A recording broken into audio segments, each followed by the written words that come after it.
ఇల్లు లేని నిరుపేదల ఆవేదనలను పట్టించుకోకుండా ప్రభుత్వం ఖాళీ హామీలు మాత్రమే ఇస్తూ ప్రజలను మోసం చేస్తుందని సిపిఐ జిల్లా కార్యదర్శి బి గిడ్డయ్య అన్నారు. మంగళవారం సిపిఐ ఆధ్వర్యంలో సిపిఐ పట్టణ మండలం 2 కార్యదర్శులు టి వీరేష్, మదిరే ఎల్లప్ప నాయకత్వంలో స్థానిక సబ్ కలెక్టర్ కార్యాలయం వద్ద నిరసన కార్యక్రమం చేపట్టారు. ఈ కార్యక్రమానికి ముఖ్య అతిథులుగా పాల్గొన్న సిపిఐ జిల్లా కార్యదర్శి బి గిడ్డయ్య మాట్లాడుతూ పేదల సమస్యలపై ప్రభుత్వం చూపుతున్న నిర్లక్ష్యంపై మండిపడ్డారు. పేదలకు ఇల్లు ఇవ్వడమే కాకుండా ఇప్పటికే ఇచ్చిన హామీలపై వెంటనే అమలు ప్రారంభించుకుంటే మాకు మిగిలేది తీవ్రమైన పోరాటమే అని ఘాటుగా హెచ్చరించారు. ప్రభుత్వం ఎన్నికల ముందు గ్రామీణ ప్రాంతాల్లో 3 సెంట్లు, పట్టణ ప్రాంతాల్లో 2 సెంట్లు ఇస్తామని చెప్పి అధికారం చేపట్టి 2 సంవత్సరాల పూర్తి కావస్తున్నా ఇప్పటికీ ఇచ్చిన హామీలను నెరవేర్చేందుకు ఖజానా ఖాళీ అయ్యిందని, తమ వద్ద నిలువలు లేని స్వయంగా ముఖ్యమంత్రి సాకులు చెప్పడం సిగ్గుచేటని అన్నారు. ఇది నిరుపేదలకి జరిగిన ద్రోహం. భూమి, ఇల్లు హక్కులు నిలబెట్టేందుకు సిపిఐ పోరాటాన్ని మరింత తీవ్రతరం చేస్తుంది.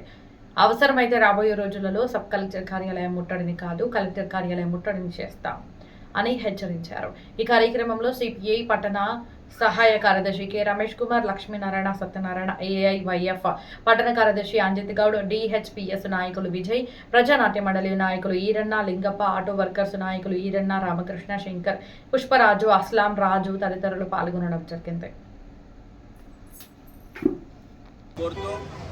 అదేవిధంగా ప్రధానంగా చంద్రబాబు నాయుడు గారు ఎన్నికల సమయంలో అధికారంలోకి వచ్చిన వెంటనే పట్టణాల్లో 2 సెంట్లు, గ్రామీణ ప్రాంతాల్లో 3 సెంట్లు పేద ప్రజానికానికి ఇంటి స్థలాలు మంజూరు చేసి 4.5 లక్షల రూపాయలని ఇంటి నిర్మాణానికి పెంచుతాము, ఇల్లు కట్టించిస్తామని చెప్పి చెప్పడం జరిగింది.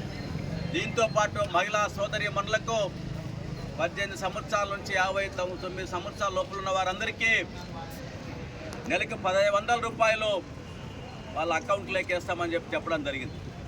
అదేవిధంగా నిరుద్యోగులకి, చదువుకున్నటువంటి వాళ్ళకి 3,000 రూపాయలు నిరుద్యోగ భృతి ఇస్తామని చెప్పడం జరిగింది. ఈరోజు అధికారంలోకి వచ్చి 2 సంవత్సరాలు పూర్తి అయిపోయింది. వీటి గురించి మాట్లాడడం లేదు. అందుకే భారత కమ్యూనిస్టు పార్టీగా 1 సంవత్సర కాలం నుంచి ఇంటి స్థలాలకు సంబంధించి పట్టణాల్లో 2 సెంట్లు, గ్రామీణ ప్రాంతాల్లో 3 సెంట్లు స్థలాలు మంజూరు చేసి ఇంటి నిర్మాణానికి 5 లక్షల రూపాయలు పెంచాలని చెప్పి కోరుతూ పెద్ద ఎత్తున రాష్ట్ర ప్రభుత్వం మీద ఒత్తిడి తీసుకొచ్చాం. ఒత్తిడి తీసుకొచ్చిన ఫలితంగా ఈ రాష్ట్ర మంత్రివర్గం సమావేశంలోన తీర్మానం చేసి గవర్నమెంట్ ఒక జీవో ఇచ్చింది. అంటే పట్టణాల్లో 2 సెంట్లు, గ్రామీణ ప్రాంతాల్లో 3 సెంట్లు స్థలాలు ఇస్తామని చెప్పి జీవో ఇవ్వడం జరిగింది.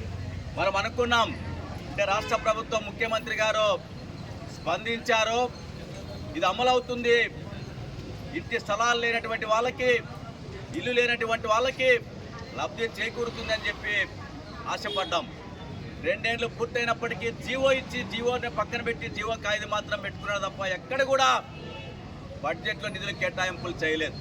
అంటే డబ్బులు కేటాయింపులు చేయకోకుండా, స్థలాలు ఇవ్వకోకుండా ఎట్లా పేదలకి న్యాయం జరుగుతుందని చెప్పి మనం ఈ రాష్ట్ర ప్రభుత్వాన్ని ప్రశ్నిస్తూ ఉన్నాం.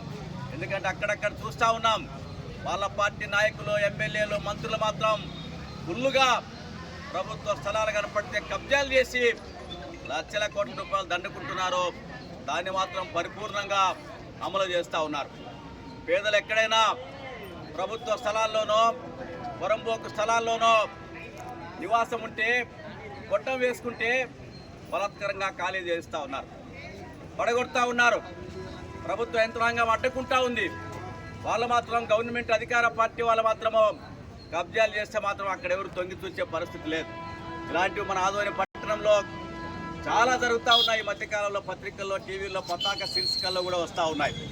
అందుకే మనం రాష్ట్ర ప్రభుత్వాన్ని ఒకటే కోరుతా ఉన్నాం, తక్షణమే ఎన్నికల ముందు ఇచ్చినటువంటి హామీలని అమలు చేయాలని చెప్పి డిమాండ్ చేస్తూ ఉన్నాం.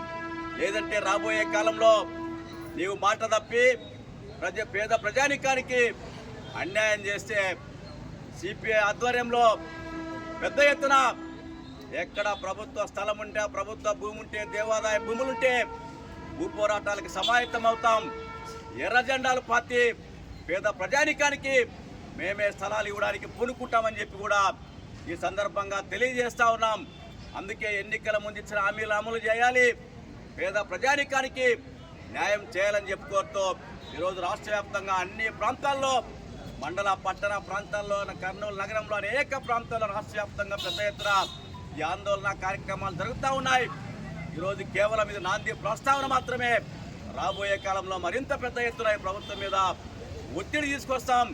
ఆ పద్ధతుల్లో ప్రభుత్వం గిరాకుంటే ప్రత్యక్షంగా భూ పోరాటాలు నిర్వహించి పేద ప్రజానికానికి న్యాయం చేయడానికి కమ్యూనిస్ట్ పార్టీ పూనుకుంటుందని చెప్పి తెలియజేస్తూ ఈరోజు ఈ కార్యక్రమంలో పాల్గొనడానికి అవకాశం ఇచ్చినటువంటి మండల నాయకత్వానికి మీ అందరికీ ప్రత్యేకంగా ధన్యవాదాలు తెలియజేస్తూ నేను సెలవు తీసుకుంటా ఉన్నా. ఈరోజు